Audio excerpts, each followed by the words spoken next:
What's up, everybody, and welcome to Weekday Wagers live on a Monday.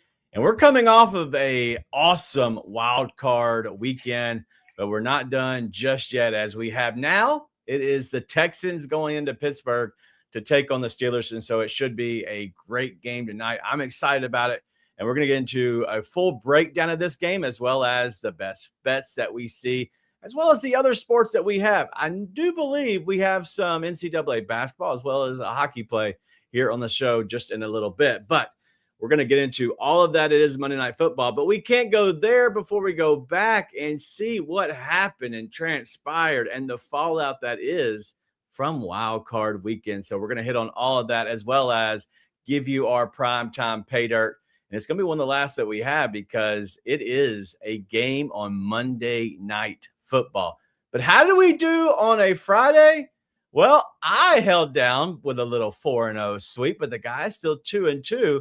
And so overall, 8-4, not a bad day if you played along with everybody in all of our plays. And so it was another successful Friday and another successful weekend here at Weekday Wagers. Plus, there's so much bonus content that pops out of our show. So make sure you go check it out and subscribe to our channel at Weekday Wagers. If you're watching anywhere else, come over to the YouTube. It's a lot more fun. There's a lot of people like you that want to chat along with the best chat in the business. And the guy that I have, he is Marky Model. What up, Mark?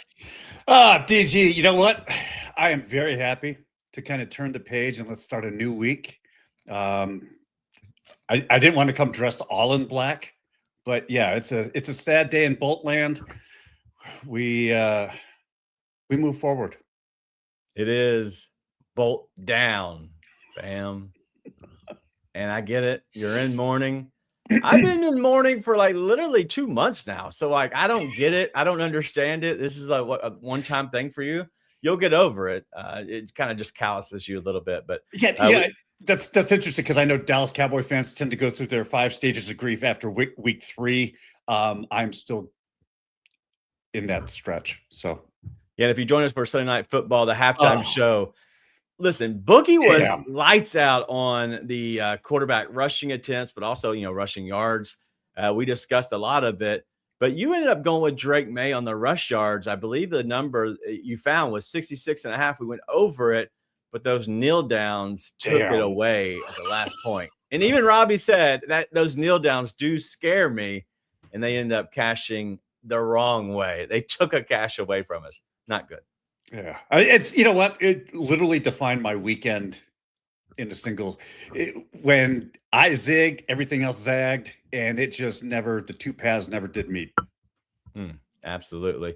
But look here, we have a new guy hanging out with us. And so thank you all for hanging out with us as always. Anywhere you come from, we're always a part of everybody's show. We try to be a fan of everybody. But yes, thank you for hanging out with us as well. Just I don't know if you know this, DG, but Moshe Stern is who that is, and he's got a Substack. So head on over to his Twitter, or you can drop it in here. And Sterno, let some people sign up for that. It's a ton of great information. Yeah, I was going to say his name, but I was about to just completely butcher it. I was going to say Most, and I know that wasn't right, so I didn't say it. I'm telling on myself. And I was like, I know what it is. It's like most. I was like, I'm just not doing it. So yeah, that's why I did not bring it up. So yeah, sorry. I will be honest. That's why I didn't bring it up. I knew who it was. That'd be a great name for a show, though. The Mosh Pit. Well, all right. Well, before we get to the game tonight, let's look at the last ones because we had Green Bay just completely crap themselves, like just all the way down the leg. It was not good. We had Philadelphia Eagles, the great Jalen Hurts. He did throw a decent pass to A.J. Brown, who completely just butterfingered it. But then there's other teams throughout that, have some issues and some struggles. So is there anything that might come out of Wild Card Weekend that is bad for whether it's coaches or players, anything that you're targeting or looking at?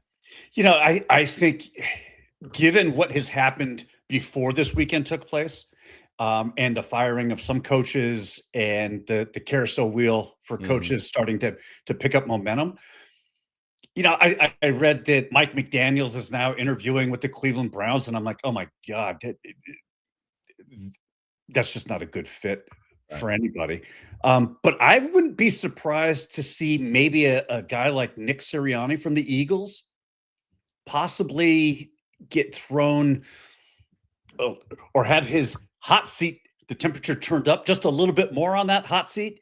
And I think if you're in Green Bay and your last name is LaFleur, you got to be really worried.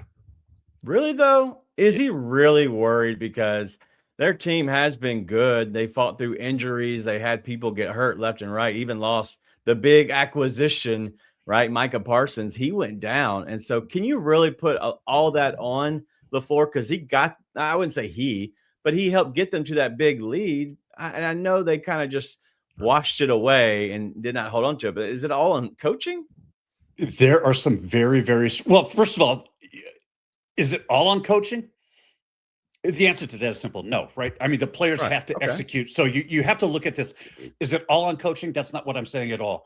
What I am saying is you have a Harbaugh out there who is available, and his agent has very, very close ties to the Green Bay Packer family or the ownership of the Green Bay Packers. I would not be surprised to see Harbaugh end up in Green Bay. That would not be a shocker, and you heard it here first. Wow, that would be a shocker. But Joe says here that Green Bay's a 7th seed every year. He just needs to go. But let's talk about your team. Another Harbaugh, right? Yeah. The Harbaugh haptics, right? Everything that happened to the Harbaughs, all my H's today.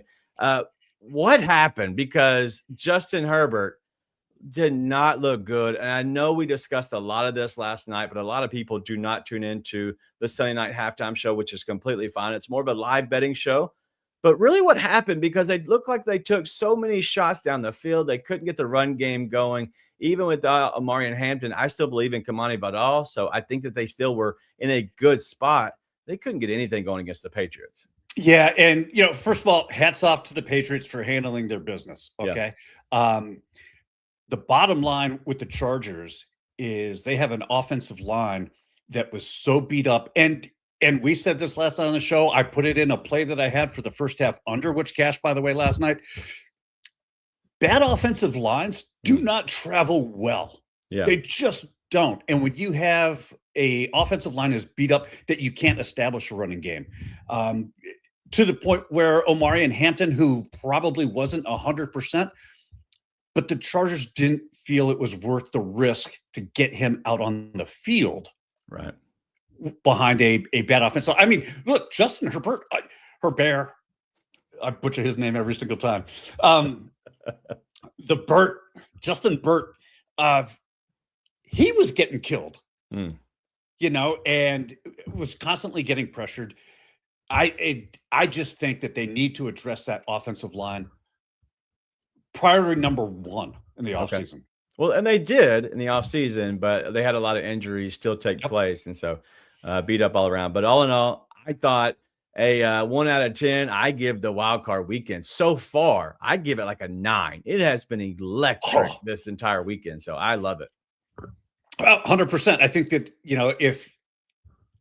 if you weren't a big fan of football to begin with, and this is all you saw, if you're not hooked now, it's because you don't have a pulse. I just think what San Francisco did going into Philadelphia and really dictating the way that game took place, the Buffalo-Jacksonville game that could have gone either way.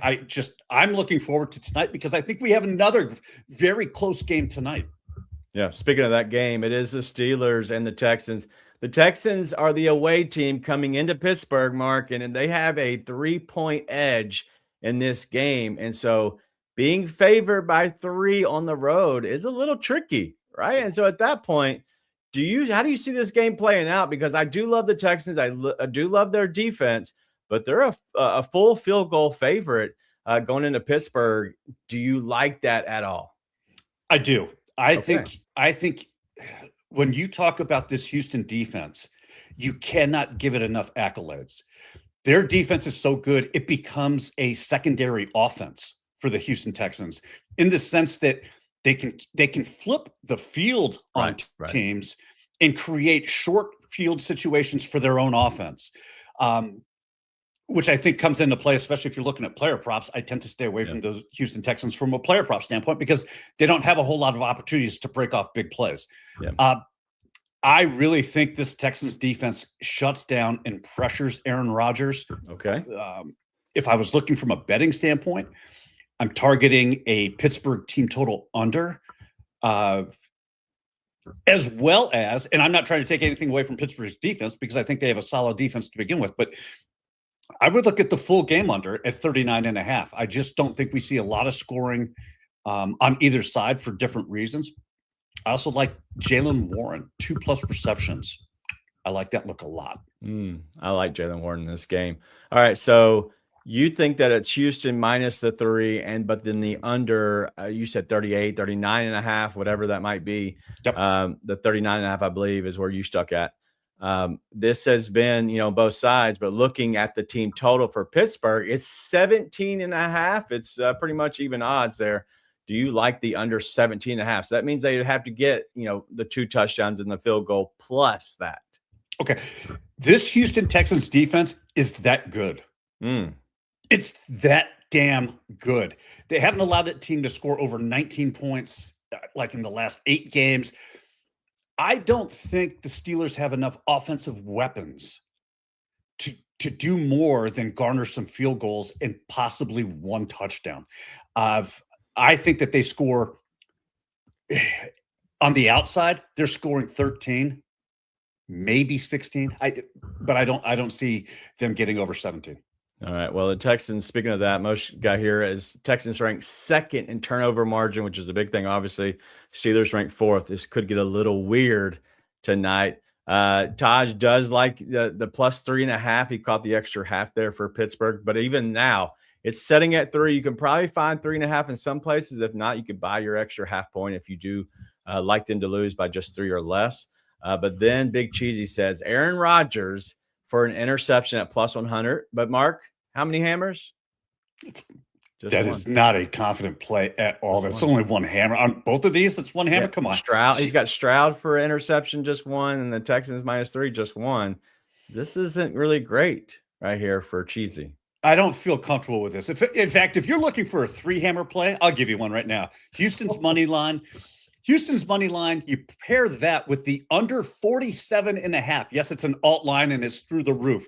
These teams are not going to put up 48 points on this thing total. You can get that at plus 104. All right. There's your 3 hammer. And I think that Taj has got another 3 hammer as well. He said he sees both sides throwing an interception, so he agrees with Big Cheesy. But he came in afterwards and said, give me my 3 Give hammers. me the 3 hammers. So if you got Taj and Cheesy on a side, I do like that overall. But tonight should be a confident game out of both sides. Or, Rodgers playing decent. He hasn't looked like old man Rodgers as of late. And CJ Stroud has picked it up a little bit, especially as of late in these games with Nico Collins, but also Jaden Higgins. They've been playing really well. You have the tandem of Woody Marks and Chuba Hubbard. Not Chuba Hubbard. What's his name? Nick Chubb. Nick Chubb. I knew it was the Chubb. I was trying to figure out which Chubb. But tonight we do have Nick Chubb and Woody Marks is in the backfield. They're going to play well on offense enough, but I also think that their defense will really just be the team that consistently has them in the better side of field goal in the field position, not field goal position, but we could see some field goals tonight. Do we know what the weather looks like tonight in that game? Because it is in Pittsburgh. It's supposed to be cold. I do know that. I think they had a potential for some snowflakes to fly towards the second half of the game, but I don't think anything. I haven't checked. So I'm looking at it right now. It looks like the wind is roughly 8 miles an hour, maybe 9. So nothing crazy there. It could have some gusts, but not a ton of gusts. And it's a tick above freezing. So it's like 34, 33, right above the 32 mark. So I imagine it's probably going to feel like 28-ish, 25-ish, maybe, I would assume. I don't know that. I don't think it's going to be in the teens. I don't think it'll feel like it's in the teens. Really? Yeah.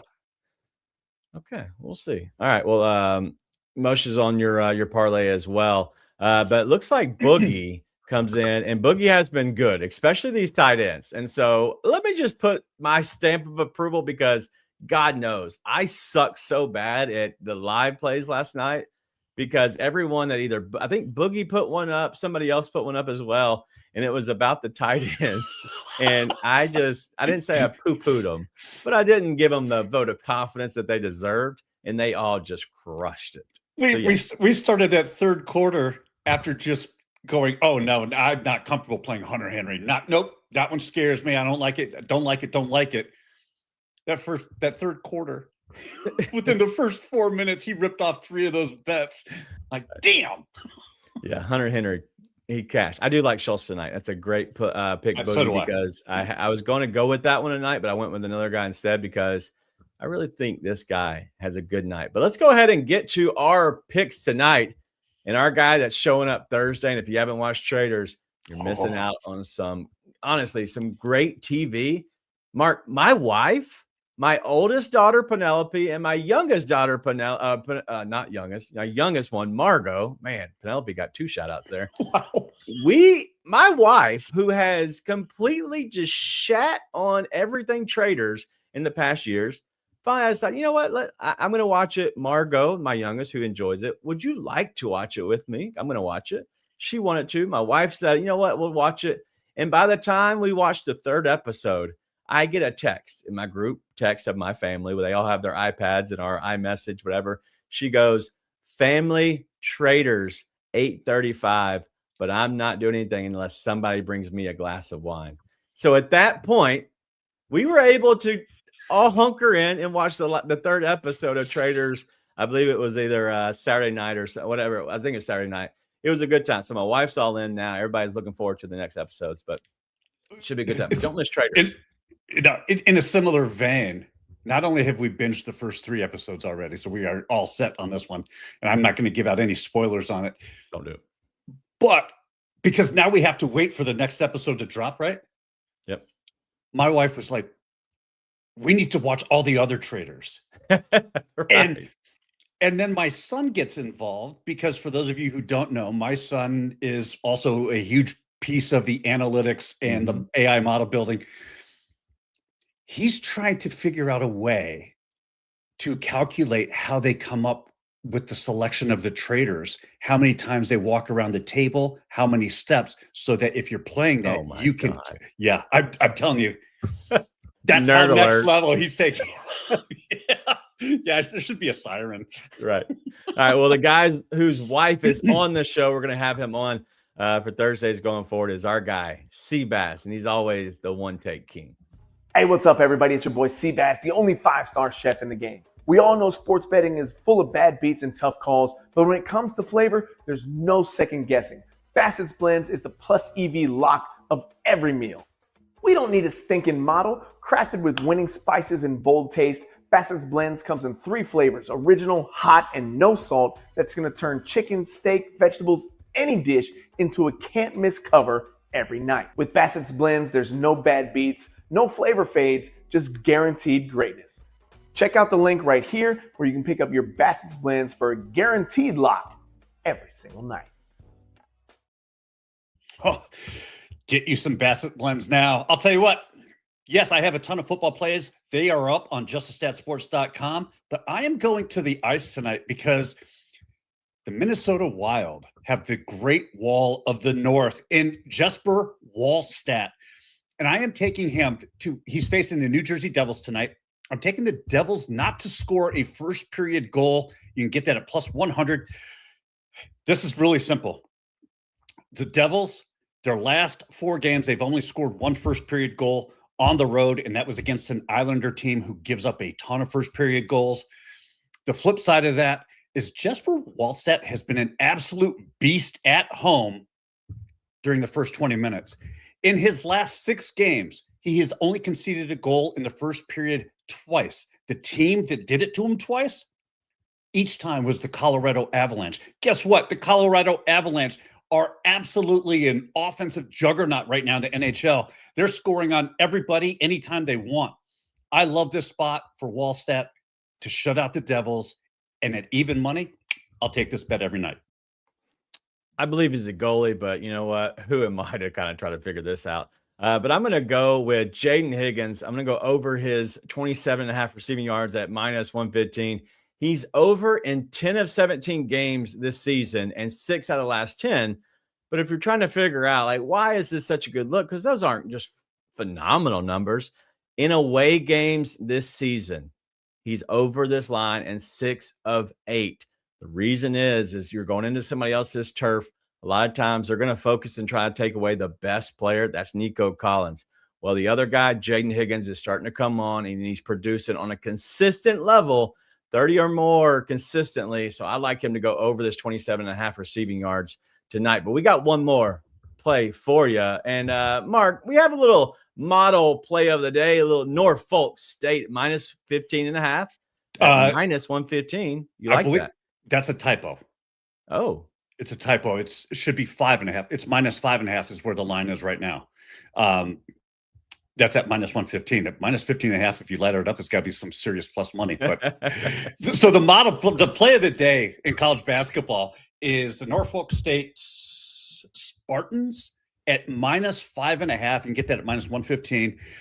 This has a projected win percentage of 64.6. The model is 18-6. They're on a 2-game win streak going into tonight's matchup. Just a straight up win. I'm looking at it now. They have a 73.5% chance to win. Love this spot. Okay. Who are they playing tonight? Do we know that? Yeah, they're playing the Maryland Eastern Shore Fighting Hawks. The Eastern Shore Fighting Hawks. Why? They're 6-13, by the way. Who knew that they had an actual team? That doesn't make sense. Did you know Norfolk State had a team? I did know Norfolk State because I've seen them in the actual playoffs before. So I knew that they had an actual team, but I don't know enough about them. But I'm trying to correct this graphic. I just corrected it. There we go. I'm able to change it all up. So that's a typo on me. It was my bad. But yes, Norfolk State play of the day. This is the best all-around play of the day. This is not you. This is the model that speaks. And it said this is the best play of the day overall. So go ahead and get this in. Yeah, and how that's calculated is it takes a look at the variance between the model projections for winning percentage and all that, plus the odds, right? And so if it has a game, right. Yes. So this is the best one that has the most value and the highest percentage of winning. All right, let's go to our prime time pay dirt. We'll tell you who's getting into the end zone tonight. And so looking at these guys, obviously we got to go with, Woody, right? He has been on a tear. I like a good Woody. And so we're going to go with him in this game. Plus 188, Nico Collins plus 150, and then Dalton Schultz at a plus 250. Dalton Schultz might be my play, but I want to see who you go with first. And then from the Steelers side, Jaylen Warren, who you talked about catching passes out of the backfield, plus 220. DK Metcalf plus 230. He's back. He could be a game changer. And then Pat Freiermuth, the other tight end, plus 410. All right, who you going with in this game? Give me Dalton Schultz. And it pains me, especially when you said that you like him as well. I like him because the Pittsburgh Steelers are horrible against opposing tight ends. And I think that with all the attention that Nico Collins is going to get, the red zone opportunities and targets are going to become very, very, very limited and at a high premium. I like Dalton Schultz to get into the end zone. All right, well, I got two guys. I'm trying to find my other guy real quick. So Jaden Higgins is at plus 440. Okay, I'm already on him, so I didn't want to completely go all in on him. But Jaden Higgins, I think he's a guy that he can catch it, and I have him, honestly, as a first touchdown at I think he's plus 1,800 at one point. I don't know what he is now. But I like Jaden Higgins to just completely get loose and take a bomb to the house early in this game. But the one guy who's running really well right now, Jaylen Warren. Yes. I love how he's running. He's running with attitude. And I know everybody loves Kenneth Gainwell. I love Kenneth Gainwell as well. He played football here in Memphis. And so I love him as a player, as a human. But, man, I still think Jaylen Warren is running the ball so well for Pittsburgh. I like Jaylen Warren to score tonight. Plus 220. It's hard to get the starting running back out of that. Yeah, and we really saw that last week, didn't we, against the Ravens, where Aaron Rodgers was really relying on Warren. It almost seemed like they used Gaineswell as a decoy and were giving Warren the looks and trying to incorporate him more in the offense, especially in that second half. Yeah, 100%. And Miss Kim, even there on Gainwell plus 220. I don't think there's a way that you can go wrong with either one of them, whether it is Warren, whether it is Gainwell. The problem that's tough for me is trying to pick which one. And sometimes when you have two backs, just like Stevenson there for the Patriots as well as Henderson, those guys, you don't know who's going to get the ball the most. And so that's why it's tough to play these guys and their numbers, because whoever's hot, usually their coach and Tomlin here is going to ride with them. And so that is what's tough for me. But anybody else that you like on this list? I see other people coming in with some other plays as well. Look, I do like Jaylen Warren. I like him a lot, especially if that confidence pendulum is kind of swinging in his direction. I did see where Scotty Tuhati put in Connor Haywood for first TD. I like him as a anytime touchdown. He is a lineman for the Steelers, and they bring him in and let him run that package. They have packages set up for him for the goal line if they're within the 3-yard line for him to score. He's just a big, brilliant guy because Aaron Rodgers is not diving across the line of scrimmage for anything. Connor Haywood is your guy. I like that look. What is his number on an anytime touchdown? That I don't know. Okay, I'm going to try to see if I can look up it real quick while we're doing the show. Here, I'll go through some of these plays. Miss Kim has another one. Junu Smith is another plus. Yep. No, Junu. Taj is all over DK Metcalf. Here's what scares me about DK. This sounds stupid. This is going to come off like an absolute ignorant. If I'm the Pittsburgh Steelers, how close do I want, and yes, I know they're playing at home, but how close do I want DK Metcalf to the stands?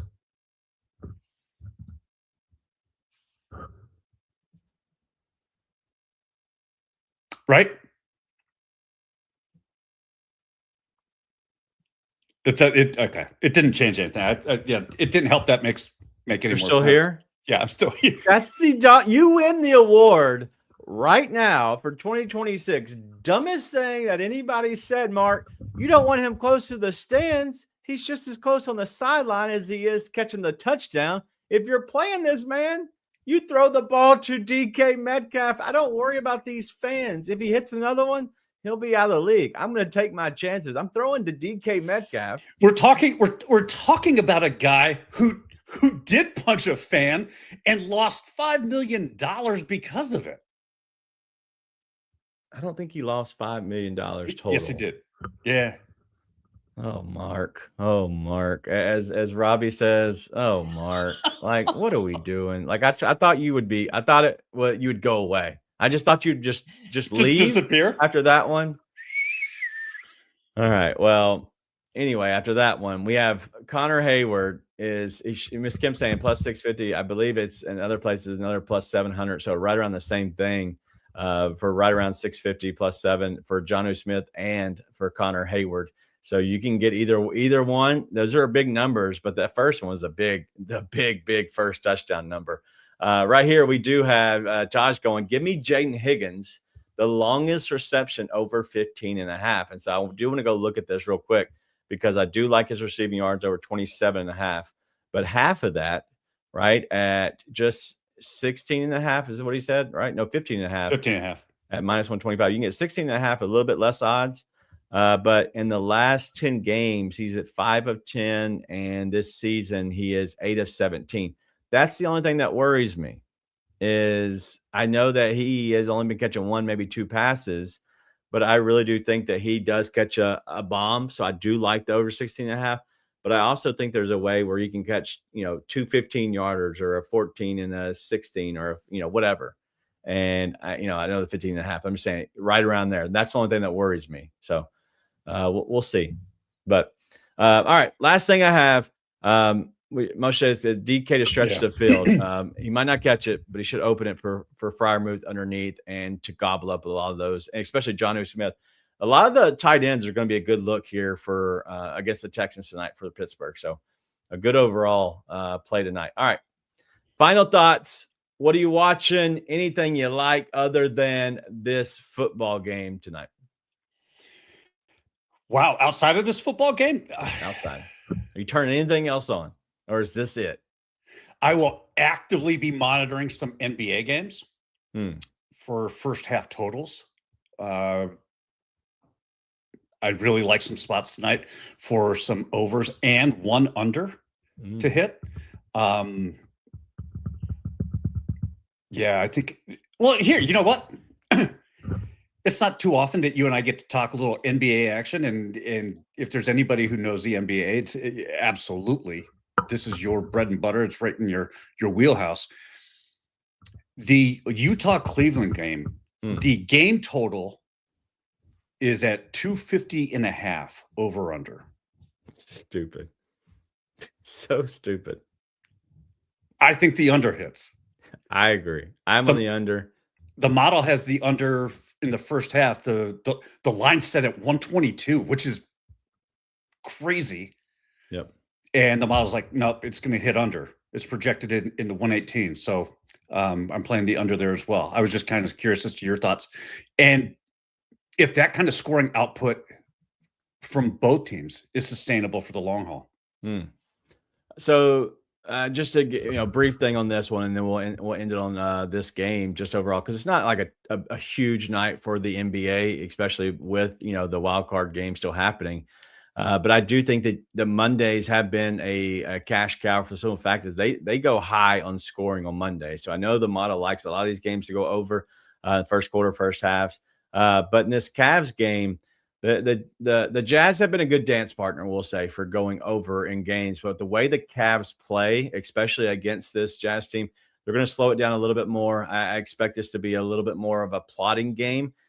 Even if they both get to 60, let's say it's 60-60 at half, they're still under by 2.5 points, right? Yeah, 3 points. Right. And so you could have a game where you could go 61-59, 62-60, and they still go under this score. And so because of that, I think you have more avenues for going under than you do over. And so at that point, I think 250.5 is crazy. But I just don't see there's a way that that thing goes over, and it will probably sell over to like 300 at this point. But my God, like, what are we doing? Like how this thing is this high is crazy to me. Neither one of these teams deserve that number. Right. So, it'll hit overtime and go to 310. 100%. Somehow, some way. All right. Well, that's all we got. I do see that Cheesy likes DeAndre Ayton tonight with his points and rebounds. It says only over 250.5 I would do as a Bulls-Hawks game because they both been playing really fast. But Cheesy, instead of tackling that, you go with the Jazz team total over set 117.5, which is a more realistic number than having them get to 125. Because if you have that the Cleveland team, their team total, I would assume, is probably close to 130 at that point if you're gonna attack that. So I do like the over on the Jazz, under on the Cleveland. They could both hit being under the 250.5 for sure. But that's all we got. That's our Monday show. We'll be back here Tuesday, bigger and better than ever. Robbie will be back and Mark in the host chair. But we thank you all for being a part of this. Hit the like on the way out if you don't mind. And if you're watching this for the first time, thank you. Join us over at YouTube on Weekday Wagers Live every afternoon, 2 p.m. Eastern, every day. We'll be right here hanging out with you. We'll see you then.